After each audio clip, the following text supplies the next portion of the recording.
ಈ ಕಾರ್ಯಕ್ರಮದಲ್ಲಿ ಭಾಗವಹಿಸ್ತಾ ಇರ್ತಕ್ಕಂಥ ಎಲ್ಲ ಯೂನಿವರ್ಸಿಟೀಸ್ ಮತ್ತೆ ಕಾಲೇಜುಗಳು ಬೇರೆ ಬೇರೆ ರಾಜ್ಯದ ಬೇರೆ ಬೇರೆ ಭಾಗದಿಂದ ಕಲಬುರಗಿಗೆ ಬಂದು ಕಾಲೇಜುಗಳಲ್ಲಿ ಯೂನಿವರ್ಸಿಟಿಗಳಲ್ಲಿ ಏನೆಲ್ಲ ಕೋರ್ಸ್ಗಳಿದೆ, ಅಲ್ಲಿ ಇನ್ಫ್ರಾಸ್ಟ್ರಕ್ಚರ್ ಹೆಂಗಿದೆ, ಫೆಸಿಲಿಟೀಸ್ ಹೆಂಗಿದೆ ಅನ್ನೋದನ್ನ ನಿಮಗೆ ತಿಳಿಸ್ಕೊಡೋದಕ್ಕೆ ಇಲ್ಲಿ ಬಂದಿದ್ದಾರೆ.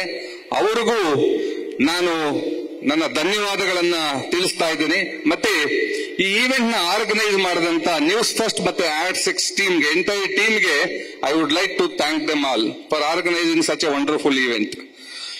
ಈ ಭಾಗದ ಎಲ್ಲ ವಿದ್ಯಾರ್ಥಿಗಳಿಗೆ ಅಂದ್ರೆ ಕಲಬುರಗಿ, ಯಾದಗಿರಿ ಮತ್ತೆ ಬೀದರ್, ಈ ಭಾಗದ ಎಲ್ಲ ವಿದ್ಯಾರ್ಥಿಗಳಿಗೆ ಈ ಎಕ್ಸ್ಪೋ ತುಂಬಾ ಉಪಯುಕ್ತ ಆಗತ್ತೆ ಅನ್ನೋ ಒಂದೇ ಒಂದು ಕಾರಣಕ್ಕೆ ನಾವು ಈ ಕಾರ್ಯಕ್ರಮವನ್ನ ಕಲಬುರಗಿಯಲ್ಲಿ ಆರ್ಗನೈಸ್ ಮಾಡಿದ್ದೀವಿ.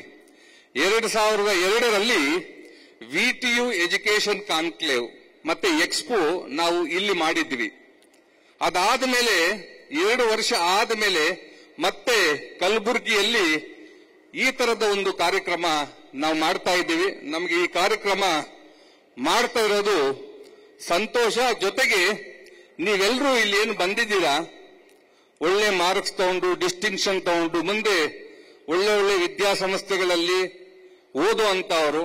ಸೊ ನಿಮಗೆ ಇಲ್ಲಿ ಉಪಯುಕ್ತವಾದಂತ ಮಾಹಿತಿ ಸಿಗುತ್ತೆ ಅಂತ ನನಗೆ ಅನಿಸ್ತಾ ಇದೆ. ನಾವು ಈಗ ತಾನೇ ಅಂದ್ರೆ ಏಪ್ರಿಲ್ 14ನೇ ತಾರೀಕು ನಾವು ಅಂಬೇಡ್ಕರ್ ಅವರ ಜಯಂತಿಯನ್ನು ಆಚರಣೆ ಮಾಡಿದ್ದೀವಿ. ಅಂಬೇಡ್ಕರ್ ಅವರ ಜಯಂತಿ ಆಚರಣೆ ಸಂದರ್ಭದಲ್ಲಿ ನನಗೆ ಒಂದು ಮಾತು, ಅಂದ್ರೆ ಇದೇ ವಾರ ಆಗಿದ್ದಂತ ಜಯಂತಿ, ನನಗೆ ಅವರದೊಂದು ಮಾತು ನೆನಪಾಗ್ತಿದೆ. ಏನು ಅಂತಂದ್ರೆ, ಶಿಕ್ಷಣ ಎಂಬುದು ಹುಲಿಯ ಹಾಲಿದ್ದಂತೆ. ಆ ಹಾಲನ್ನ ಯಾರು ಕುಡಿತಾರೆ ಅವರು ಹುಲಿಯಂತೆ ಗರ್ಜನೆ ಮಾಡ್ತಾರೆ ಅಂತ. ಯಾಕೆ ಈ ಮಾತು ಸೂಕ್ತ ಅಂತಂದ್ರೆ, ಇಲ್ಲಿ ಕೂತಿರ್ತಕ್ಕಂಥ ಇಬ್ಬರು ಆಫೀಸರ್ಸ್ ಏನಿದ್ದಾರೆ, ಒಬ್ಬರು IAS, ಒಬ್ಬರು IPS, ಅವರು ಈ ಮಾತಿಗೆ ನಿದರ್ಶನವಾಗಿ ಇಲ್ಲಿ ಕೂತಿದ್ದಾರೆ ಅಂತ ನನಗೆ ಅನಿಸ್ತಿದೆ. ಯಾಕಂದ್ರೆ ಒಂದು UPSC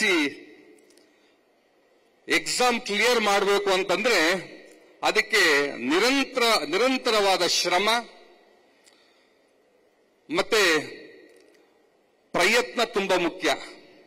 ಆ ಪ್ರಯತ್ನ ಮಾಡಿ ಇವತ್ತು ನಮ್ಮೆಲ್ಲರಿಗೂ ಒಂದು ಎಕ್ಸಾಂಪಲ್ ಆಗಿ ಜಿಲ್ಲೆಯ ಜಿಲ್ಲಾಧಿಕಾರಿಗಳು ಮತ್ತೆ ಪೊಲೀಸ್ ಆಯುಕ್ತರು ನಮ್ಮ ಮುಂದೆ ಇದ್ದಾರೆ ಅಂತ ಹೇಳೋದಕ್ಕೆ ನನಗೆ ಹೆಮ್ಮೆ ಆಗ್ತಿದೆ. ಮತ್ತೆ ಇನ್ನೊಂದು ಚಿಕ್ಕ ಮಾತನ್ನ ನಾನು ಹೇಳ್ತೀನಿ. ಯಾಕಂದ್ರೆ ನಾನು ರಾತ್ರಿ ಕಲಬುರಗಿಗೆ ಬರಬೇಕಾದ್ರೆ ನನಗನ್ನಿಸ್ತು, ಒಂದು ಮಾತು ನನಗೆ ನೆನಪಾಗ್ತಿತ್ತು ಪದೇ ಪದೇ. ಇದನ್ನು ಅಂಬೇಡ್ಕರ್ ಹೇಳಿರ್ತಕ್ಕಂಥ ಮಾತು. ನಾವು ನಮ್ಮ ಹತ್ರ 2 ರೂಪಾಯಿ ಇದ್ರೆ 1 ರೂಪಾಯಿಯನ್ನ ನಾವು ನಮ್ಮ ಊಟಕ್ಕೆ ಖರ್ಚು ಮಾಡ್ತೀವಿ. ಏನಕ್ಕೆ ಅಂದ್ರೆ ನಮ್ಮ ಆರೋಗ್ಯ ಚೆನ್ನಾಗಿರಬೇಕು ಅಂತ. ಆದ್ರೆ ಇನ್ನೊಂದು ರೂಪಾಯಿಯನ್ನ ನೀವು ಪುಸ್ತಕ ಖರೀದಿ ಮಾಡೋದಕ್ಕೆ ಖರ್ಚು ಮಾಡಿ. ಯಾಕೆ ಅಂತಂದ್ರೆ ನೀವು ಈ ಸಮಾಜದಲ್ಲಿ ಉನ್ನತವಾಗಿ ಬೆಳಿಬೇಕು ಅಂತಂದ್ರೆ ನಿಮ್ಗೆ ಈ ಪುಸ್ತಕ ಕಲಿಸುತ್ತೆ ಅನ್ನೋ ಮಾತನ್ನ ಹೇಳಿದ್ದಾರೆ. ಆಕ್ಚುಲಿ 2 ಮಾತು ಇಲ್ಲಿ ಕೂತಿರ್ತಕ್ಕಂಥ ಎಲ್ಲ ಮಕ್ಕಳಿಗೆ ಅನ್ವಯಿಸುತ್ತೆ ಅಂತ ನನಗೆ ಅನ್ನಿಸ್ತಿದೆ. ಈ ಕಾರ್ಯಕ್ರಮದಲ್ಲಿ ವಿದ್ಯಾರ್ಥಿಗಳಿಗೆ ಸನ್ಮಾನ ಇದೆ. ಮತ್ತೆ ಕಾಲೇಜುಗಳು ತುಂಬಾ ಒಳ್ಳೆ ಮಾರ್ಕ್ಸ್ ತೆಗೆದಿರ್ತಕ್ಕಂಥ ಕಾಲೇಜುಗಳು ಆ ಪ್ರಿನ್ಸಿಪಾಲ್ಗೆ ವಿದ್ಯಾರ್ಥಿಗಳೇ ಸನ್ಮಾನ ಮಾಡ್ತಾರೆ. ಸೊ ಹಂಗಾಗಿ ಆ ಕಾರ್ಯಕ್ರಮ ಇದೆ. ಅವೆಲ್ಲ ಕಾರ್ಯಕ್ರಮವನ್ನ ನಾವು ಮುಂದೆ 2 ದಿನದಲ್ಲಿ ನೋಡ್ತಾ ಹೋಗ್ತೀವಿ. ಇನ್ನು ಒಂದು ಚಿಕ್ಕ ಸ್ಟೋರಿ ಮಕ್ಕಳಿಗೆ ಒಂದು ಹೇಳಬೇಕಾಗಿತ್ತು, ಒಂದು ನಿಜವಾದ ಘಟನೆ. ನಮಗೆ ಆಕ್ಚುಲಿ DC ಅವರಿಗೆ ಟೈಮ್ ಇಲ್ಲ, ಬಟ್ ಆದ್ರೂ ಇಷ್ಟು ಜನ ಮಕ್ಕಳನ್ನು ನೋಡಿದ ಮೇಲೆ ನನಗೆ ಆ ಒಂದು ಘಟನೆ ನಿಮಗೆಲ್ರಿಗೂ ಹೇಳಬೇಕು ಅಂತ ಅನಿಸ್ತಿದೆ. ಒಂದು ಹೆಂಗೆ ಈ ಹಾಲಲ್ಲಿರ್ತಕ್ಕಂಥ ವಿದ್ಯಾಸಂಸ್ಥೆಗಳಿಲ್ಲಿ ಎಕ್ಸ್ಪೋದಲ್ಲಿ ಇದ್ದೀರಾ, ಮತ್ತೆ ನೀವು ಓದಂಥ ವಿದ್ಯಾಸಂಸ್ಥೆಗಳು ಹೆಂಗಿತ್ತೋ, ಒಂದು ಕಾಲದಲ್ಲಿ ತಕ್ಷಶಿಲಾ ಅನ್ನೋ ಒಂದು ಗುರುಕುಲ ಇತ್ತು. ಯಾಕೆ ತಕ್ಷಶಿಲಾ ಅಂತ ಅಷ್ಟು ಫೇಮಸ್ ಅಂತಂದ್ರೆ, ಪ್ರತಿಯೊಬ್ಬ ಪೋಷಕರಿಗೂ ತಮ್ಮ ಮಕ್ಕಳನ್ನ ತಕ್ಷಶಿಲಾ ಅಲ್ಲಿ ಓದಿಸಿದ್ರೆ, ಗುರುಕುಲದಲ್ಲಿ ಓಡಿಸಿದ್ರೆ ನಮ್ಮ ಮಕ್ಕಳು ದೊಡ್ಡವರಾಗ್ತಾರೆ, ಜ್ಞಾನವಂತರಾಗ್ತಾರೆ, ಅವರು ಈ ಸಮಾಜಕ್ಕೆ ಒಳ್ಳೆಯವರಾಗ್ತಾರೆ ಅನ್ನೋ ಕಾರಣಕ್ಕೆ ಪ್ರತಿಯೊಬ್ಬ ಪೋಷಕರು ತಕ್ಷಶಿಲಾ ಅಲ್ಲಿ ನಮ್ಮ ಮಕ್ಕಳನ್ನ ಓದಿಸಬೇಕು ಅಂತ ಅನ್ಕೊಂತಿದ್ರು.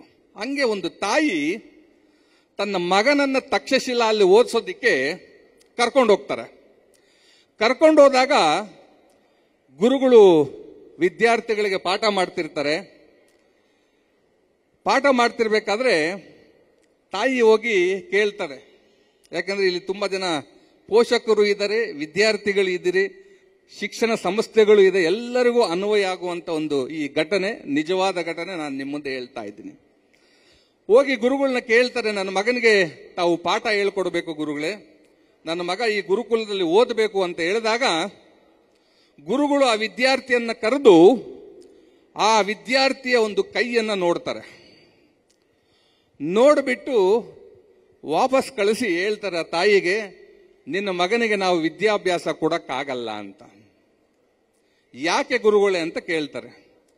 ಅವಾಗ ಗುರುಗಳು ಹೇಳ್ತಾರೆ, ನಿನ್ನ ಮಗನಿಗೆ ವಿದ್ಯಾ ರೇಖೆ ಅನ್ನೋದು ಇಲ್ಲ ಕೈಯಲ್ಲಿ, ಅವನಿಗೆ ವಿದ್ಯೆ ಹತ್ತಲ್ಲ, ಹಂಗಾಗಿ ನಾನು ವಿದ್ಯಾಭ್ಯಾಸ ಕೊಡಲ್ಲ ಅಂತ.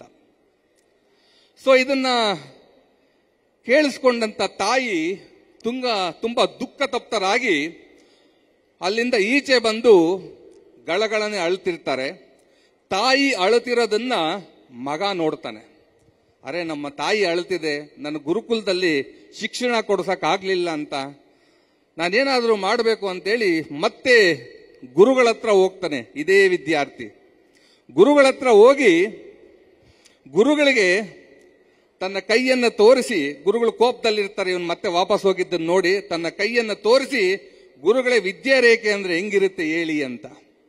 ಗುರುಗಳು ಕೈಯಲ್ಲಿ ವಿದ್ಯಾರೇಖೆ ಅಂದ್ರೆ ಹಿಂಗಿರುತ್ತೆ ಅಂತ ಹೇಳ್ಬಿಟ್ಟು ಅದನ್ನ ಕೈಯಲ್ಲಿ ತೋರಿಸ್ತಾರೆ. ಸೀದಾ ಅಲ್ಲಿಂದ ಈಚೆ ಬಂದವನೇ ಒಂದು ಚೂಪಾದ ಕಲ್ಲನ್ನು ತಗೊಂಡು ಕೈಯಲ್ಲಿ ವಿದ್ಯಾರೇಖೆಯನ್ನ ಕೊರೀತಾನೆ. ವಿದ್ಯಾರೇಖೆ ಕೊರೆದಾಗ ಕೈಯಲ್ಲಿ ರಕ್ತ ಸೋರ್ತಿರ್ತದೆ. ಅದೇ ರಕ್ತದ ಕೈಯಲ್ಲಿ ವಿದ್ಯಾರ್ಥಿ ಗುರುಗಳ ಹತ್ರ ಹೋಗಿ ಹೇಳ್ತಾರೆ, ಗುರುಗಳೇ ನೋಡಿ, ನೀವು ಹೇಳದಂತ ವಿದ್ಯಾರೇಖೆ ನನ್ನ ಕೈಯಲ್ಲಿ ಮೂಡಿ ಬಂದಿದೆ, ನನಗೆ ವಿದ್ಯಾಭ್ಯಾಸ ಕೊಡಿ ಅಂತ. ಗುರುಗಳು ಒಂದು ಕ್ಷಣ ದಂಗಾಗ್ಬಿಡ್ತಾರೆ. ಅವ್ರಿಗೆ ಏನ್ ಮಾಡಬೇಕು ಅಂತ ಗೊತ್ತಾಗಲ್ಲ. ಆಮೇಲೆ ಆ ಹುಡುಗನ ಕರೆದು ಬಿಟ್ಟು ಒಂದು ಮಾತು ಹೇಳ್ತಾರೆ, ನಿನ್ನಂತ ವಿದ್ಯಾರ್ಥಿಗೆ ನಾನು ವಿದ್ಯಾಭ್ಯಾಸ ಕೊಡ್ಲಿಲ್ಲ ಅಂದ್ರೆ ಅದು ದೊಡ್ಡ ಅಪರಾಧ, ಹಂಗಾಗಿ ನಾನು ನಿನಗೆ ವಿದ್ಯಾಭ್ಯಾಸ ಕೊಡ್ತೀನಿ, ನಿನ್ನ ದೊಡ್ಡ ವ್ಯಕ್ತಿಯನ್ನಾಗಿ ಜ್ಞಾನವಂತನಾಗಿ ಮಾಡ್ತೀನಿ ಅಂತೇಳಿ ಆ ಮಗುವನ್ನು ಗುರುಗಳು ಅಪ್ಕೊಳ್ತಾರೆ. ಆ ಮಗು ಯಾರು ಅಲ್ಲ, ಆ ಹುಡುಗ ಯಾರು ಅಲ್ಲ, ಪಾಣಿನಿ ಅಂತ. ಪಾಣಿನಿ ಯಾರು ಅಂತಂದ್ರೆ, ನಾವು ಓದ್ತಿರೋ ಸಂಸ್ಕೃತಕ್ಕೆ ವ್ಯಾಕರಣ ಬರೆದಂತವ್ರು, 4,000 ಸೂತ್ರಗಳನ್ನ ಸಂಸ್ಕೃತದಲ್ಲಿ ಬರೆದಂತವ್ರು. ಇವತ್ತು ವೇದ ಉಪನಿಷತ್ ಎಲ್ಲದಕ್ಕೂ ಅಡಿಪಾಯ ಇವರು ಬರೆದಿರ್ತಕ್ಕಂಥ ವ್ಯಾಕರಣವೇ. ಯಾಕೆ ಈ ಮಾತನ್ನ ಹೇಳ್ತಿದ್ದೀನಿ ಅಂತಂದ್ರೆ, ನಮಗೆ ಛಲ ಹಠ ಮಾಡಲೇಬೇಕು, ಓದಲೇಬೇಕು ಅನ್ನೋಂಥ ಒಂದು ನಂಬಿಕೆ, ದೃಢವಾದ ನಂಬಿಕೆ ನಮ್ಮಲ್ಲಿದ್ರೆ ನಾವೇನು ಬೇಕಾದರೂ ಮಾಡಬಹುದು ಅನ್ನೋದಕ್ಕೆ ಇದೊಂದು ಉದಾಹರಣೆ. ಈಗ ತಕ್ಷಶಿಲಾ ಇಲ್ಲ, ಬಟ್ ತಕ್ಷಶಿಲಾ ತರನೇ ತುಂಬಾ ವಿದ್ಯಾಸಂಸ್ಥೆಗಳಿದೆ. ಆ ವಿದ್ಯಾಸಂಸ್ಥೆಗಳ ಉಪಯೋಗವನ್ನು ಪಡ್ಕೊಂಡು ತಾವು ಉನ್ನತವಾಗಿ ಓದಿ ನಿಮಗೆ ಉನ್ನತ ವಿದ್ಯಾಭ್ಯಾಸದ ಮುಖಾಂತರ ಸಮಾಜದಲ್ಲಿ ಒಳ್ಳೆ ವ್ಯಕ್ತಿಯರಾಗಿ ಬೆಳೀರಿ, ತಮ್ಮೆಲ್ಲರಿಗೂ ಒಳ್ಳೆಯದಾಗಲಿ ಅಂತ ಹೇಳ್ತಾ ನನ್ನ ಈ 4 ಮಾತುಗಳನ್ನು ಮುಗಿಸ್ತಾ ಇದ್ದೀನಿ. Thank you very much. News first, ನಿರ್ಭೀತಿಯಿಂದ ನಿಮ್ಮ ಪರವಾಗಿ.